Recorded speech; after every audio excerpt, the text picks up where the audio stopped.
There's a telephone in Southern California that's been ringing off the hook lately. It's not in a sales office someplace, not in a bookie joint.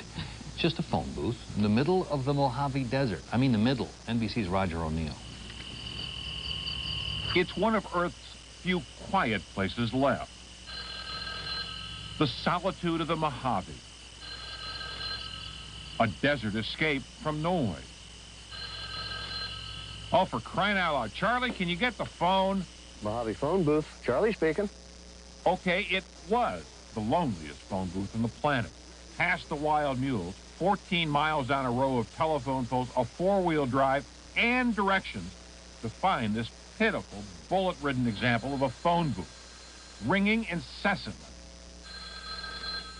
More than 100 calls Thursday from 15 states, from France, Canada, Switzerland, Germany, Australia, and even Ho Chi Minh City, Vietnam. 20 years ago, Charlie Wilcox left L.A. for the desert and by accident wound up living 6 miles from the booth. Now, whenever he passes this intersection of nowhere and no place, well, he stops. At first, because he liked to talk. It's real busy out here. Really?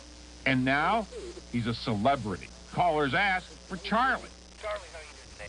The phone was put in back in the 40s for miners working here. Its cult-like status just recently started.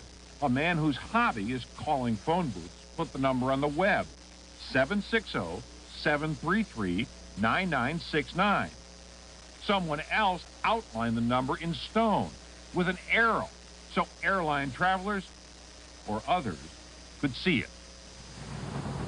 Susan Torrey traveled 225 miles from L.A. just to say, it rang, I answered. A happy phone booth. You read about it and you gotta come to it. It's on the internet. It's ringing away. I've got to do it. Desert phone. A 3,000-mile trip from New York City for Andrea Wool. The attraction is that it exists, that there's this telephone booth out in the middle of nowhere that anyone in the world can call and make ring, and maybe someone will answer.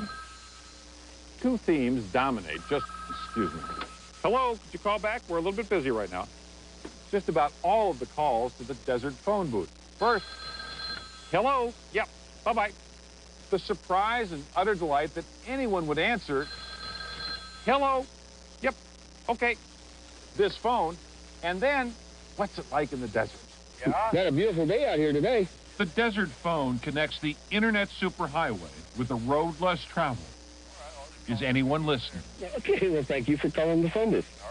Roger O'Neill, NBC News, in the Mojave Desert. We just called. Phone's busy. Number again is 760-733-9969. Who knows?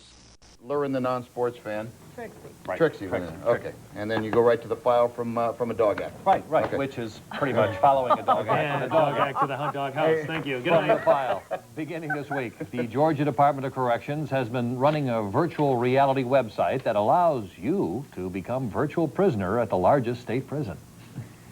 In Oakland County, Michigan, owners of a local blood bank say they have a shortage of blood. They have instituted a blood drive for dogs. Donors must weigh at least 40 pounds and be tested for worms. And in Ohio, the parents of a 4th grader say he was suspended from school after finding a broken plastic cocktail olive sword on the playground. You know, one of those little things about...